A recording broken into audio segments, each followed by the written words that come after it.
Welcome. Today is day 33 of our 40 days of fasting and prayer.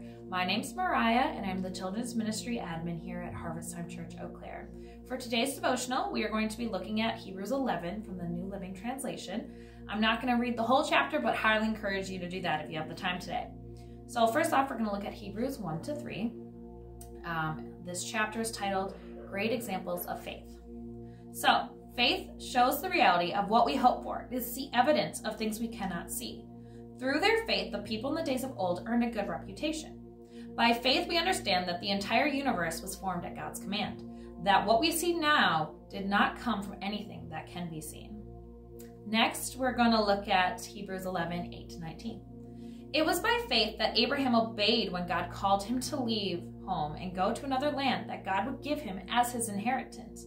He went without knowing where he was going, and even when he reached the land God had promised him, he lived there by faith, for he was a foreigner living in tents, and so did Isaac and Jacob, who inherited the same promise.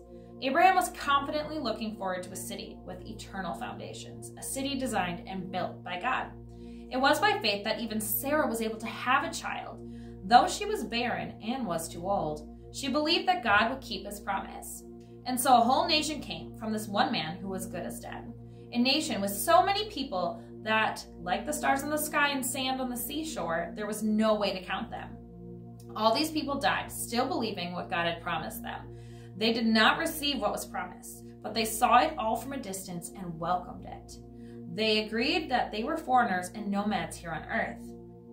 Obviously, people who say such things are looking forward to a country they can call their own. If they had longed for the country they came from, they could have gone back. But they were looking for a better place, a heavenly homeland. That is why God is not ashamed to be called their God, for he has prepared a city for them. It was by faith that Abraham offered Isaac as a sacrifice when God was testing him. Abraham, who had received God's promises, was ready to sacrifice his only son Isaac, even though God had told him, "Isaac is the son through whom your descendants will be counted." Abraham reasoned that if Isaac died, God was going to bring him back to life again. And in a sense, Abraham did receive his son back from the dead. Hebrews 11 references so many promises of God, and this is just a piece of it, just Abraham's story and just a piece of that.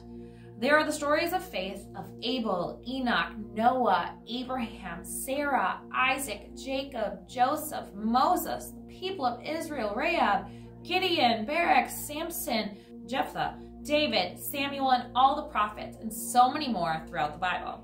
In verses 39 and 40 it says, "All these people earned a good reputation because of their faith, yet none of them received all God had promised. For God had something better in mind for us, so that they would not reach perfection without us. So, continue each day to go in faith like those before us, trusting God in what he has asked you to do." We might not be around for the outcome and completion of the promise, but God keeps his promises. At reference in scriptures, Abraham's promise from God was inherited by his descendants. So continue to go to God, knowing that he can be trusted and he is a promise keeper. Again, take time to read all of Hebrews 11 today to remind yourself of all the promises and let it help remind you that if he did it before, he can do it again. Thanks for tuning in for today's devotional. We'll see you tomorrow. Bye.